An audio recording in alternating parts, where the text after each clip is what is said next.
आज हम लोग ये मंचूरियन इंस्टेंट सूप जो है वो ट्राई करूँगी चिंग्स सीक्रेट का। बाबू के लिए देखते हैं कि अच्छे से बन पाता है कि नहीं। एंड इसमें मैं पहली बार बना रही हूँ सच बताऊँ तो, इसलिए मैंने सोचा कि आप लोगों के साथ भी शेयर कर दूँ। जैसे कि यहाँ पे बताया हुआ है empty the container in this pack, फिर 150 मिलीलीटर बॉयल वाटर ऐड करना है। तो मैं सोच रही हूँ, पहले मैंने पानी गर्म करने के लिए बिठा दिया है, इतना थोड़ा सा ही ऐड किया है पानी, तो देखते हैं क्या होता है। तो एक बार पानी हमारा गर्म हो जाए थोड़ा सा, देन उसके बाद हम लोग ये ट्राई करते हैं। मैं ग्लास में बनाती हूँ, होपफुली ग्लास में हो जाएगा। क्या सोचते हो, ग्लास में बनाऊँ? ओके लेट्स सी, ग्लास में ही थोड़ा सा बना के देखते हैं। तो पानी हमारा गर्म हो चुका था तो मैंने गैस को कर दिया है बंद। अब ये इसमें ऐड करती हूँ, ग्लास में बनाती हूँ थोड़ा सा बाबू के लिए, ताकि ग्लास से वो इजीली पी सके।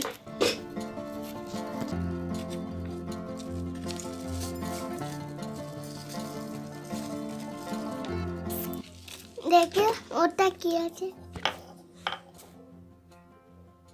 देखे नहीं ली थोड़ा मसाला है ना इसमें।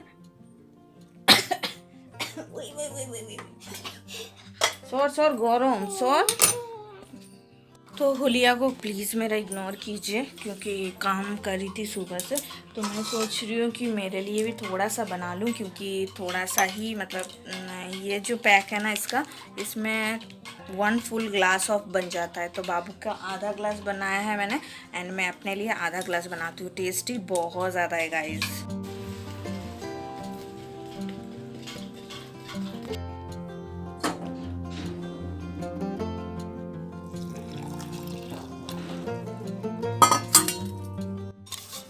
হ্যাঁ তো দিচ্ছি তো, ওই ইয়েটা নিয়ে দাঁড়া 1 मिनट।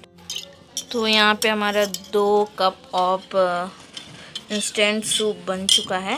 अब हम लोग एंजॉय करेंगे एंड देन उसके बाद मैं आप लोगों से मिलती हूँ। एंड आज मुझे कहीं जाना भी है, तो कहाँ जाना है वो भी मैं साथ में लेके चलूँगी आप लोगों को। तो चलिए इसे पहले फिनिश कर लेते हैं हम लोग, देन मैं मिलती हूँ आप लोगों से। मम्मा और एक बात बता दूँ गाइस, कमेंट करके ज़रूर बताइएगा आपने कोई भी ब्रांड का इंस्टेंट सूप ट्राई किया है कि नहीं, बताना मुझे, ठीक है। हम लोग तो ये पहली बार ट्राई कर रहे, तो मैंने सोचा आप लोगों के साथ शेयर कर दूँ। तो हमारा तो एक्सपीरियंस A1 रहा, आप लोगों को कैसा रहा था कमेंट ज़रूर कीजिएगा। मैं मिलती हूँ आप लोगों से थोड़ी देर से।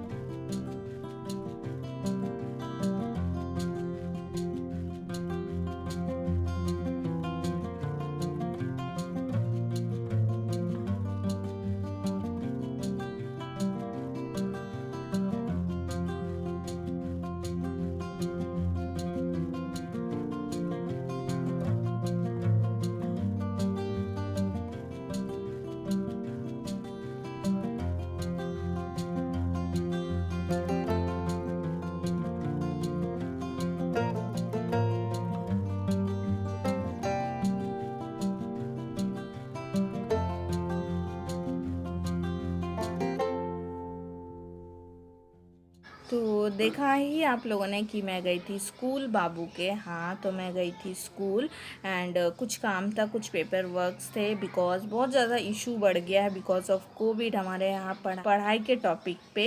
बिकॉज गाइज देखो, मेरा जो लड़का है ना वो जस्ट 4 साल का है, मतलब इस साल उसका KG1 होने वाला था, KG1 में प्रमोट होने वाला था। बट हो तो गया है, ऑनलाइन स्टडीज़ भी चल रही है, बट ऑनलाइन स्टडीज़ पे मुझे बिल्कुल भी कोई फेथ नहीं है, मुझे बिल्कुल भी यकीन नहीं है कि ऑनलाइन स्टडीज़ करके इस साल का जो कोर्स है KG1 का वो कंप्लीट हो पाएगा।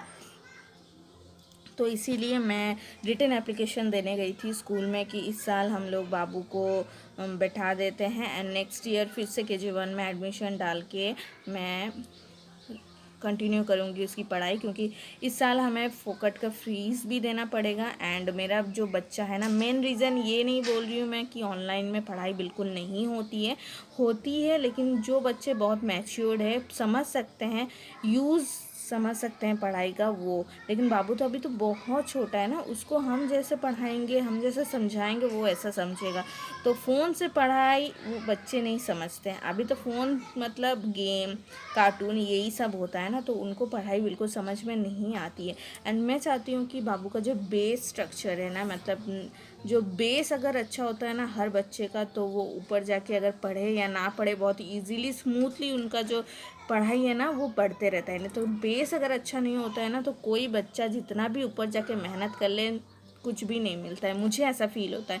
मैं आप लोगों का नहीं बोल रही हूँ, आप लोगों का क्या राय है इस बारे में मुझे कमेंट करके बताना, बट मैं ऐसा फील करती हूँ कि बेस अगर अच्छा नहीं होता है तो ऊपर जाके जितना भी मेहनत या महंगे स्कूल या जितना भी मटेरियल डालना है वो बच्चा पढ़ने वाला है नहीं जब तक उसका बेस क्लियर नहीं होता। क्योंकि बेस में ही तुम अगर पढ़ना लिखना समझना पहचानना ये सब नहीं सीखोगे तो ऊपर फर्दर स्टडीज़ में आपका क्या होगा। तो इसलिए मैं बेस उसका परफेक्ट बनाना चाहती हूँ। तो इस साल मैं सोच रही हूँ कि घर में ही जितना हो सके मैं पढ़ा दूँगी, as because I am a teacher. मैं थी टीचर, मैं स्कूल में पढ़ाती थी, तो इसलिए मुझे थोड़ा बहुत तो नॉलेज है एंड थोड़ा बहुत तो गाइडेंस मिल ही रही है स्कूल से।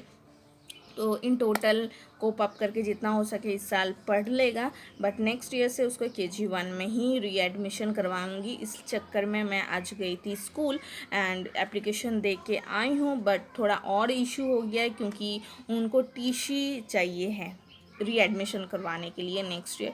तो इसके लिए मुझे TC लेना पड़ेगा। TC के लिए मुझे रिज़ल्ट लेना पड़ेगा, जो कि पिछले साल रिज़ल्ट नहीं दिया गया था।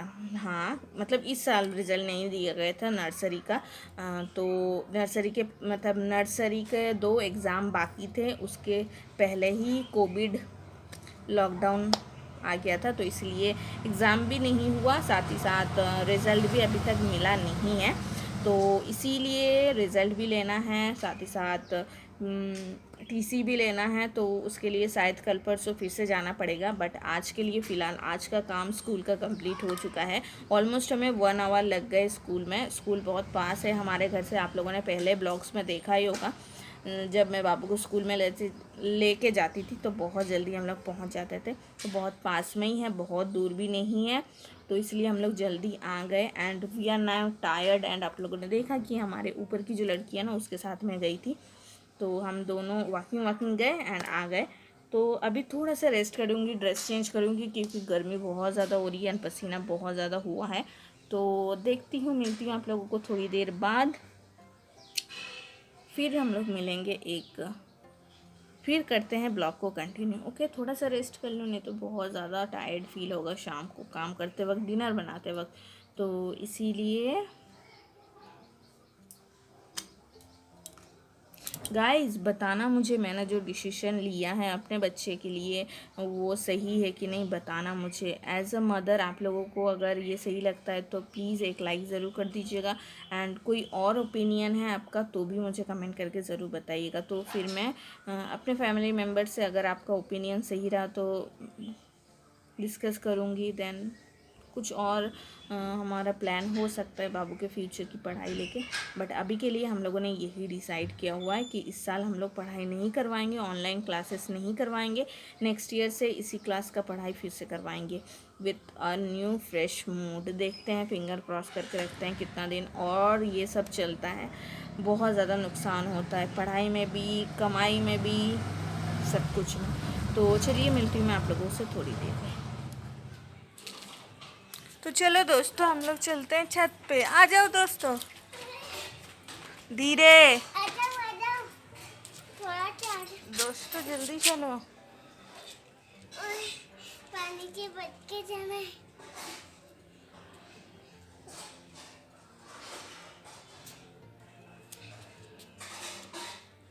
चल बस उनको भी आने दो। तो अब हम चल रहे हैं छत पे एंड इवनिंग वॉक करने की बारी आ चुकी है क्योंकि शाम हो चुकी, 5:30 बज चुके हैं। एंड सबसे पहले मैं आप लोगों को यहाँ का वेदर दिखा देती हूँ, देन आप लोगों को बाकी का सब दिखाऊंगी।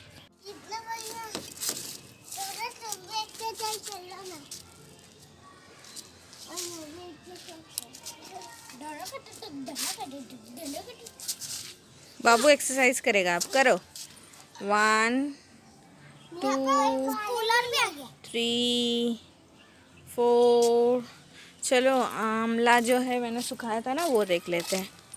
बाप रे कितना अच्छे से ये सूख चुका है ना। हाँ, ये देखो यहाँ पे कूलर भी आ गया।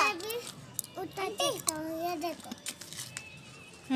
रख दे, हाथ में लग जाएगी, पैर में गिरेगी ना कल जैसे अगर खून निकलेगा।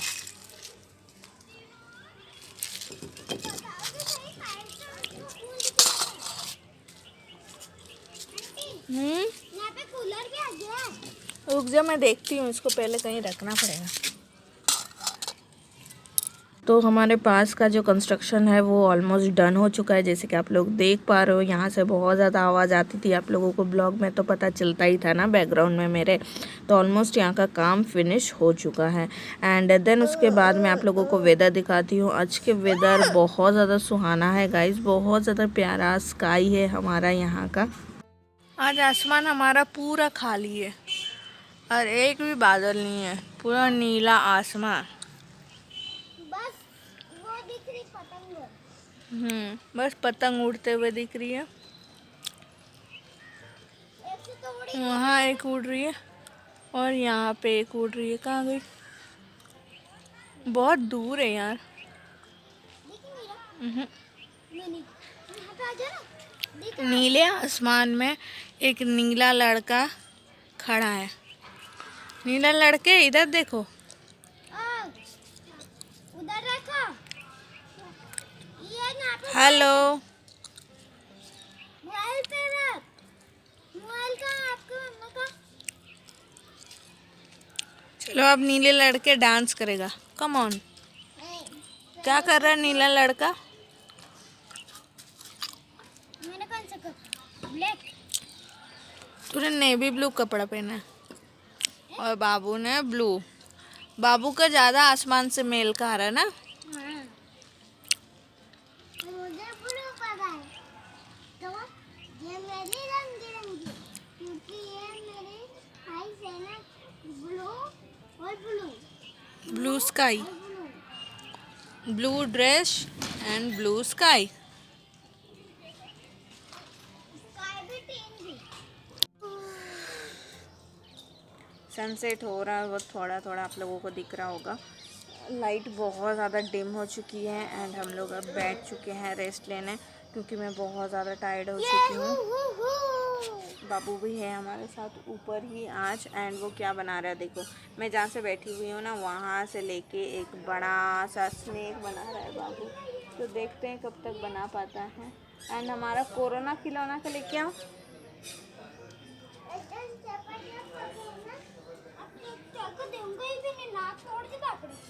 तेरी दीदी ने तोड़ी। नहीं, तेरी दीदी को पूछना, तेरी दीदी ने मेरे सामने तोड़ी है। मेरी बहन तोड़ ही नहीं सकती। अच्छा, तेरी बहन ने अगर तोड़ा होगा तो फिर ये बाबू को दे देना, ठीक है? हाँ, ठीक है ना? पक्का ना? पक्का। पक्का ना? मोबाइल की कसम है। नहीं, मेरी मोबाइल की क्यों कसम खाएगा? तेरी मोबाइल की खा। मेरा मोबाइल है नहीं ना। तेरे चड्डे की कसम। मेरा चड्डा है नहीं ना। चड्डा नहीं पहनता?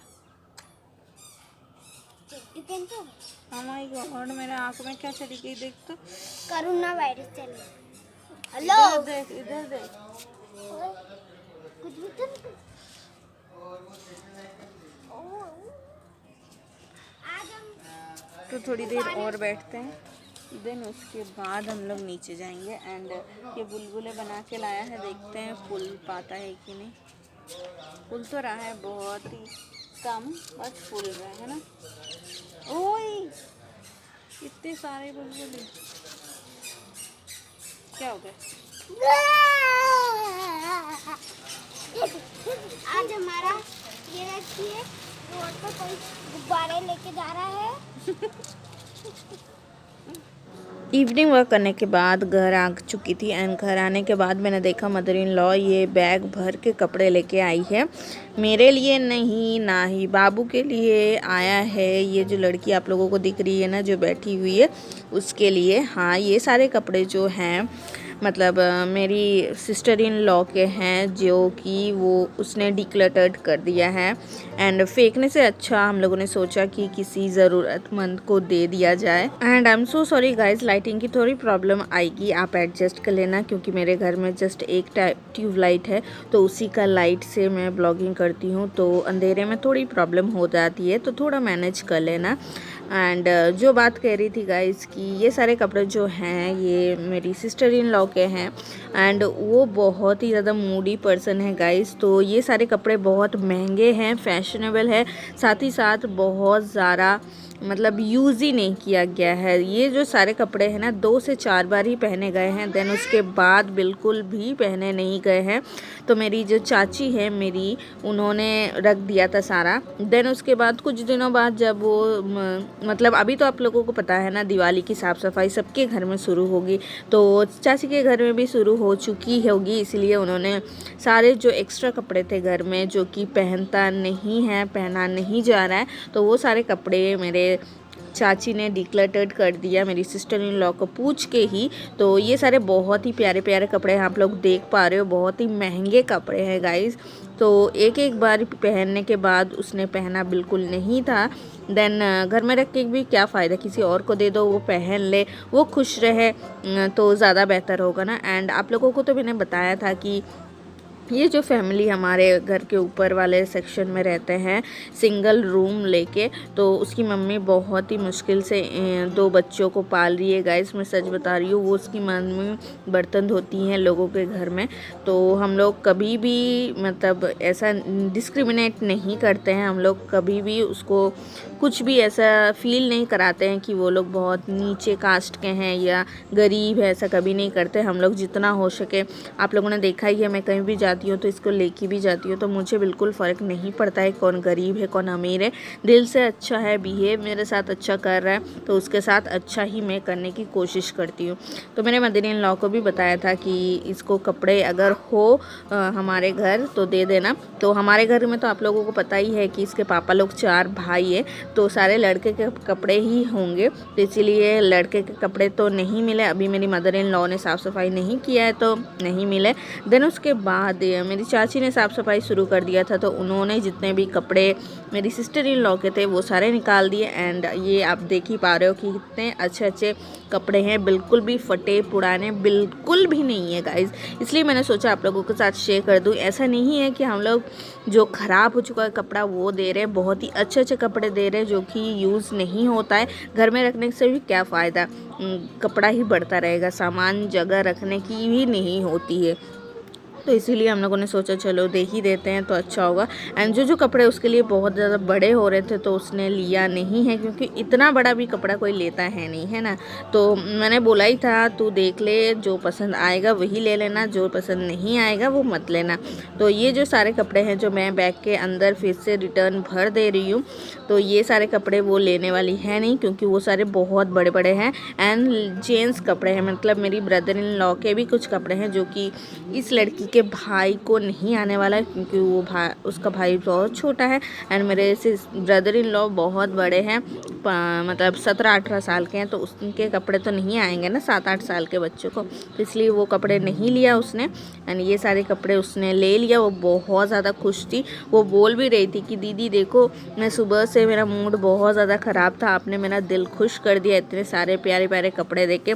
मैंने तो बोल दिया कि अच्छे से हो सके तो धो लेना, एक बार धो के फिर अच्छे से रख देना, ताकि नवरात्रि दिवाली में अच्छे से पहन पाए। एंड आप लोगों ने क्वालिटी तो देखा कपड़ों की, एंड हुलिया भी देख लिया कि कितना अच्छा क्वालिटी का है। तो होप जैसे मैंने कहा कि फेंकने से अच्छा किसी और को दे दो, वो पहन ले खुश रहे तो ज़्यादा बेहतर होगा। एंड ये सारे कपड़े को हम कहाँ देते हैं ना, तो इसलिए मैंने सोचा दे दो, बात ख़त्म। एंड चाची भी खुश की, उसके कपड़े सारे रीयूज़ हो गए, साथ ही ये लड़की भी खुश की, इतने अच्छे अच्छे कपड़े इसे मिल गए। तो होप आप लोग ऐसा नहीं सोचोगे कि मैं शो ऑफ कर रही हूँ, बट जो है वो मुझे आप लोगों के साथ शेयर करना अच्छा लगता है, तो इसलिए मैंने शेयर कर दिया।